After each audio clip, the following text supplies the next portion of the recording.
190 கோடி பேர் இன்னைக்கு உலகத்தினுடைய 3வது மதத்தில் இருக்கிறாங்க. அந்த மதம் என்னன்னு கேட்டீங்கன்னா கடவுள் இல்லை என்கின்ற மதம். 230 கோடி பேர் கிறிஸ்தவர்கள், 200 கோடி பேர் இஸ்லாமியர்கள், 190 கோடி பேர் எந்த மதத்தையும் சாராதவர்கள், அன்அஃபிலியேட்டட்.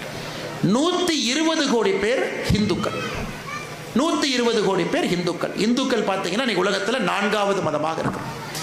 எத்தனை நாடுகளில் பெரும்பான்மையாக இந்த சமுதாயம் எல்லாம் இருக்கிறாங்க? ஹிந்து மதத்தை எடுத்துக்கிட்டிங்கன்னா 2 நாட்டில் மட்டும்தான் ஹிந்து மதத்தை பின்பற்றக்கூடியவர்கள் இன்னைக்கு பெரும்பான்மையாக இருக்கின்றார்கள். ஒன்று நம்முடைய பாரத நாட்டில் இருக்கிறாங்க, இன்னொன்று நேபாளில் இருக்கிறாங்க. 2 நாட்டில் மட்டும்தான் ஹிந்து மதத்தை பின்பற்றக்கூடியவங்க இருக்கிறாங்க. கிறிஸ்தவ மதத்தை பின்பற்றக்கூடியவர்கள் 120 நாட்டில் பெரும்பான்மையாக இருக்கிறாங்க. இஸ்லாமிய மதத்தை பின்பற்றக்கூடியவர்கள் 53 நாட்டில் பெரும்பான்மையாக இருக்கிறாங்க. கடவுளே இல்லை என்று நம்பக்கூடியவர்கள் 10 நாட்டில் பெரும்பான்மையாக இருக்கிறாங்க. இதை இங்க இருக்கக்கூடிய பெற்றோர்கள் உணர்ந்து கொள்ள வேண்டும்.